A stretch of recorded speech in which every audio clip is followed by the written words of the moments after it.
Welcome to the Leaders in Payments podcast, where we talk to C-level leaders from across the payments landscape. We'll be discussing the products and services that impact the payment space today, as well as trends and predictions for the future of payments. We will also hear stories from our guests about their journeys to the top. People first. We have a very strong, we have a 5-point flywheel that we use across all of our solutions. It starts with people. Companies are just groups of people, right? So we actually prescriptively hire using the Who book by EngageSmart, one of my favorite books, around the hiring A players and trying to take the gut out of recruitment.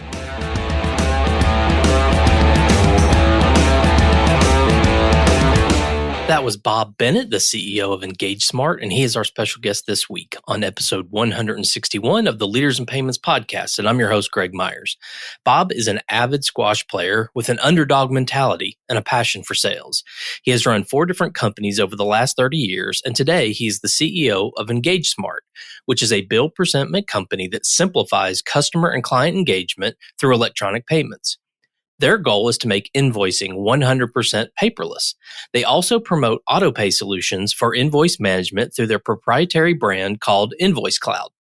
Bob and I talk about his journey, including his highly prescriptive method for hiring, recruiting, and retaining employees, his desire to create a unique SaaS company that instills his personal and professional grow or die philosophy. We've got a great episode ahead, so let's get started.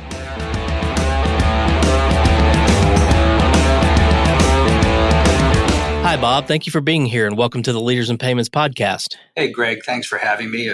Really appreciate it.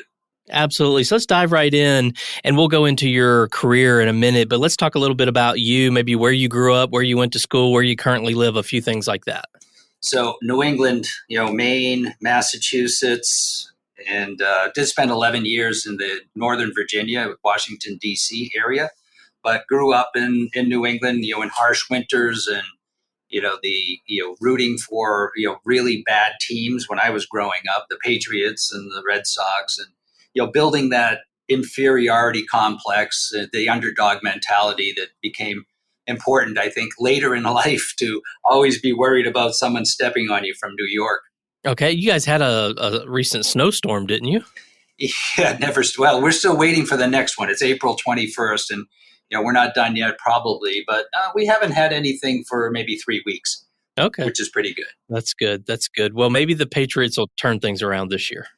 They'll be good. I think they'll be good, but Buffalo looks tough. And the Steelers, of course, Greg. Let's not forget your team. Right. Of course. All right. Well, let's talk about the company EngageSmart. So tell the audience what EngageSmart does. So EngageSmart simplifies customer and client engagement with electronic payments running throughout all of our solutions. So we are a suite of solutions for that simplification. So InvoiceCloud was what we started with. I founded that company 13 years ago with the electronic bill presentment and electronic payment sort of thesis in mind to sort of simplify, let people go paperless, let people sign up for auto pay. I had come from the electronic payment business, running a company called Sage Payments, and prior to that, Veris Card Services. Sage Payments has now become Paya, actually after a couple of different ownership changes, which I think is a publicly traded company. But I ran that for a while, left them in 2008, came up with the sort of differentiation around presenting bills and allowing people to go paperless and driving more paperless, more cost savings and auto pay. Billers want 100% paperless and 100% auto pay if they can get there. Our solution for InvoiceCloud drives a consumer base to that state faster than anybody else. We got good at customer engagement. I wasn't thinking that way in the beginning, a typical entrepreneur. You start with one idea and it turns into something that's maybe a little bit better in this case, which was really getting good at driving customer adoption through multiple email notifications. Your first bill's ready to pay, second reminder, third reminder just before the due date, don't be late, that type of thing. Turned into a really strong customer engagement platform that we got good at and became a differentiator for us. So we decided to take some money from Summit Partners, a private equity firm in Boston, and go out and buy other solutions in interesting spaces. Invoice Cloud was already in utilities, tax billing, and we intended to move into insurance, consumer finance, telecom, and so forth, all of which we have segued into to a certain extent. And we decided to buy other solutions that are in interesting spaces like healthcare. So we bought HealthPay24 for large healthcare systems like Northwell in New York City and Fairview in Minnesota. And we bought Simple Practice, which is a wellness practice management solution for mental health professionals, nutritionists, dietitians, speech language pathologists, and 10 different wellness verticals. We bought Donor Drive, which is a peer-to-peer SaaS solution for fundraising, both nonprofit fundraising, but corporate fundraising as well.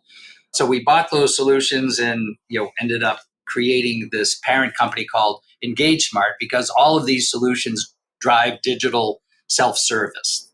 They're all simplifying customer and client engagement with a payments component that's underlying all of them to make it simple for people to make donations, make patient payments, make payments for their wellness visit, whether it's a acupuncturist, massage therapist, dietitian, or mental health professional. And Invoice Cloud, of course, with utilities and tax bills and insurance premiums, policies, and so forth. Are all those separate brands still separate brands, or have they rolled from a branding perspective under that one umbrella? Yeah, they're all strong brands in their spaces. So Simple Practice by EngageSmart, Invoice Cloud by EngageSmart, and so forth. So EngageSmart is the parent, but each actually has its own brand and strong alliance, ecosystem, partnership ecosystem around it within each one of its verticals. Okay, that makes sense. And, you mentioned billers and bill presentment. So is that sort of the core platform, say, as opposed to a POS system? It's more around that engagement of consumers to pay bills. Is that sort of the core product? Yeah, it is primarily around online billing and online payment for Invoice Cloud. And of course, as we got into it and our local government customers and utilities said, hey, we also need to take payments at the cashier's window and at point of service, we segued into providing, augmenting our online payment, sort of card not present technology with card present and POS equipment and support. So that is a minor part of our business. Probably think like 90-10, 90% online payment, but we do support the payments that come in through point of service and in cashier's windows as well. Okay. And what is your go-to-market strategy? Do you go through a direct sales force, partnership channels, a little bit of both? It is a little bit of both, but from day one, and I had created my company prior to this had created a very strong integration sort of go-to-market, alliance go-to-market strategy around independent software vendors, ISVs. And with Invoice Cloud, we essentially doubled down on that strategy. It's very successful. And instead of just adding, providing those ISVs customers with the ability to accept payments, we provided those ISVs customers with the ability to provide electronic bill presentment, online payment, and customer communication. So our system does more than the electronic payments. It's really the customer communications engine is really the key to the Invoice Cloud technology. Then we decided to take that kind of leverage and success around customer engagement, which frankly drove more payments. We gave the software away essentially in exchange for the electronic payment revenue. So more payments means more revenue. And so we needed to get good at driving more payments at each one of our customer sites. Therefore, the customer engagement, layer, if you will, of customer communication that drives, very high adoption. We took that kind of philosophy to these other solutions that didn't have as much expertise and as deep an expertise in that electronic bill presentment and payment, but they had great expertise in serving customers in wellness and serving customers in enterprise healthcare and nonprofits and so forth. So we decided to merge their knowledge with our knowledge and create best practices around these SaaS solutions for all verticals that we could now try to get everybody to grow at a very high rate. Okay, so are you today charging SaaS fees and transaction fees, or still mainly transaction fees? Both, actually. So I think, probably over the last year, we're probably around 40% subscription and 60% transactional. So yes, both SaaS fees and payment transaction fees and paperless. We make some money when people go paperless. We kind of share the savings, if you will, with billers when consumers go paperless. So we're saving mail, we're saving toner and paper. We share the savings and have a little bit of a revenue stream there as well. And I always like to ask this because I think, I talk to a lot of leaders in different verticals and different spaces, and it's always interesting and, how COVID has affected their business. So curious for the last couple of years. I mean, obviously 2020 was maybe the worst, but just curious how COVID affected your business. Yeah, the net, our two largest solutions are Simple Practice and Invoice Cloud. So Simple Practice is a wellness platform that was originally in 2017 when we acquired the company. It was virtually all mental health. We've segued it into nutrition dietitians and speech language pathologists, occupational therapists, and 10 total wellness verticals. But we actually had embedded telehealth into Simple Practice in 2018. So when 2020 rolled around, we already had a seamless telehealth, so think video conferencing for mental health professionals. We already had that embedded in the company. So we actually saw a big spike in free trials that converted into paying customers back in March and April of 2020. Similarly, the second largest vertical for us is utilities, tax billers and insurance for Invoice Cloud. And Invoice Cloud is contactless payments, and all those cashiers' windows closed down. So we actually had a spike in contactless payment from the pandemic there as well. Donor Drive and HealthPay24, where they are more centered on HealthPay24 is enterprise healthcare. That was a tough market. You couldn't get the attention of anybody to sell more solutions and systems to. But that growth slowed down there. And Donor Drive, of course, supports walks, runs, and rides. And there were very few walks, runs, and rides in 2020. So they still were able to grow, believe it or not, because we had pivoted in the previous year into virtual events. And those nonprofits still need to raise money. And those virtual events don't raise as much as the in-person events, but they still can be very successful by doing these virtual events. So, then Donor Drive in the second year of the pandemic actually bounced back very nicely and posted very strong growth. So, yeah, we actually had tailwinds overall from the pandemic, and we continue to enjoy, since we have very high retention in all of our solutions. They're true SaaS, so we're constantly enhancing. So everybody's constantly getting, sort of think about it as a car in the driveway, and every time you walk out to the driveway, every new day, whatever was enhanced is now in that car. So it retains that new car smell. Those customers that joined us in the past couple of years still are with us, and our doctrine around driving higher adoption helps to raise their boats and drive more growth for us on the transactional part of our business. Sure. What would you say differentiates your company from your competitors out there? People first. I mean, we have a 5-point flywheel that we use across all of our solutions. It starts with people. I mean, companies are just groups of people, right? So we actually prescriptively hire using the Who book by EngageSmart, one of my favorite books, around the hiring A players and trying to take the gut out of recruitment. I don't know if you've ever read that book, Greg, but it's a great one. Highly prescriptive method for hiring and recruiting and retaining A players. So it starts with people. And then when we hire people that are within the verticals that we serve so that we can be truly customer focused. So we take people, like when we wanted to move into occupational therapy at Simple Practice, we hired a guy named Mike J, who is an occupational therapist. Or Invoice Cloud, to move into insurance, we hired Julie Shiani, a decades-long experienced professional in insurance.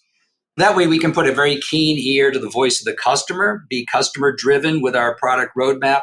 That helps drive towards product leadership, which is easy to say you're a product leader, but not as easy to say you're a product leader as judged by adoption. So we actually have a truly high adopting solution across all of our wellness verticals that's the highest adopting in the space across the board. And that requires constant reinvestment. So they have to be true SaaS so that you can continually upgrade everybody without having to do patches and downloads and so forth. So anyway, that product leadership is critical to our ability to maintain that customer high net promoter score, customer satisfaction, and so forth.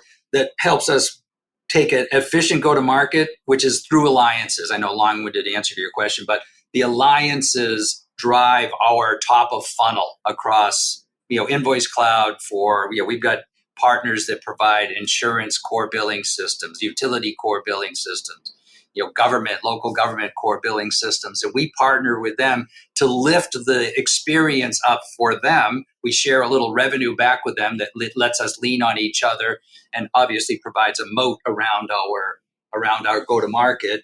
And then that alliance strategy and that efficient go-to-market, it's all digital marketing for Simple Practice, actually. We don't have any salespeople there. It's 100% free trials that convert in 30 days at a very high rate into paying customers that drives that flywheel. But in both cases, in enterprise, which is the Invoice Cloud, Health Pay 24, and Donor Drive segment, and Simple Practice is what we call the SMB segment, we have very efficient go-to-market that drives positive EBITDA and positive top-line growth that gives us the funds to start at the top of the flywheel and hire more A players.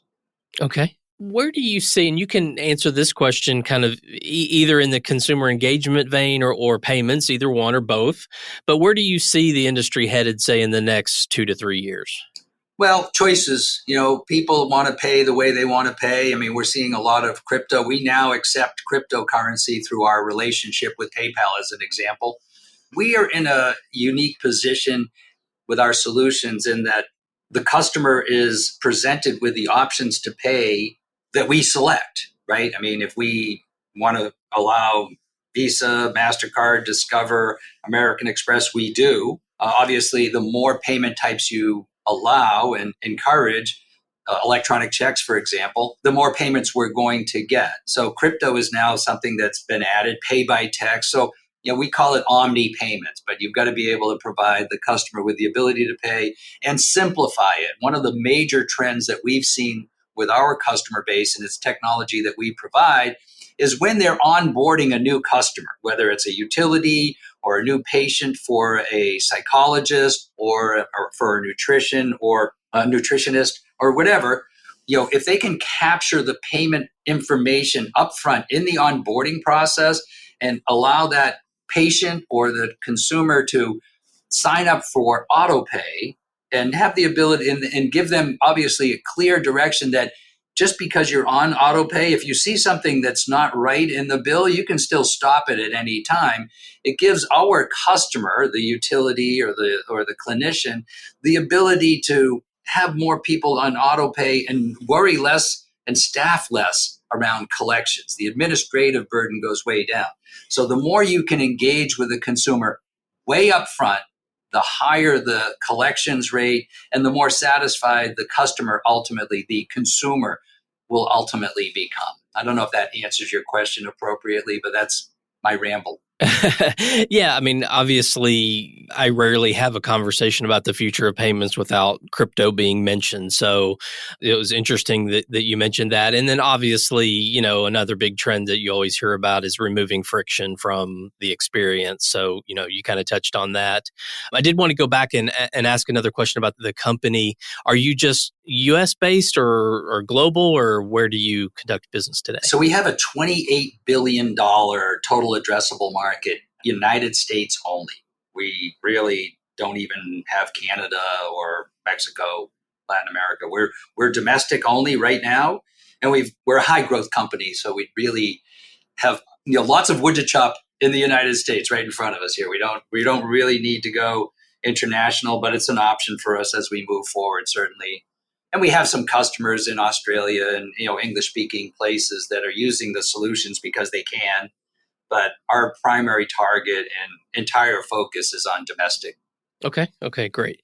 Well, let's switch gears a little bit and talk about you. So tell us about your journey there to your role as the CEO of EngageSmart. You talked about founding Invoice Cloud, but maybe back up and start in your early career and kind of walk us through that journey.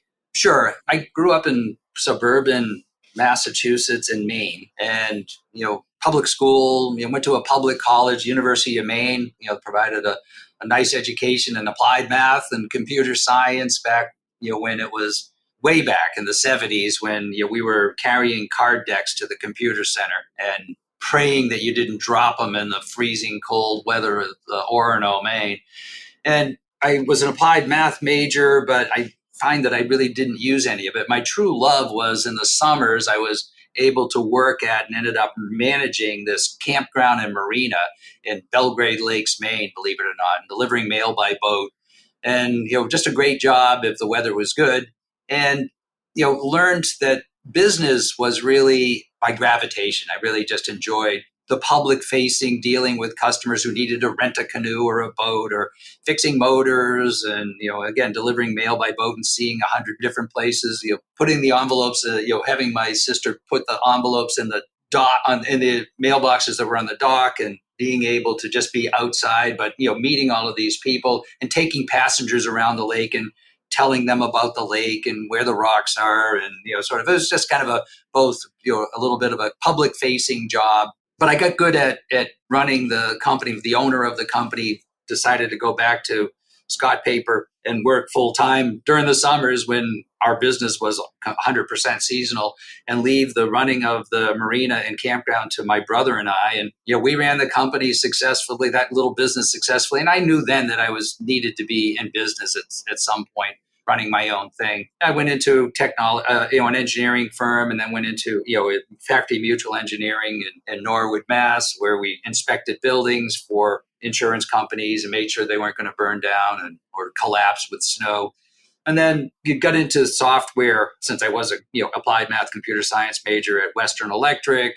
They got me into sales on the software project that I was working for, and sales became my calling. So I got pretty good at selling hard things to sell, like array processors and that sort of. And the company that I was with at that time, Star Technologies, was not really going anywhere. I had options that were underwater.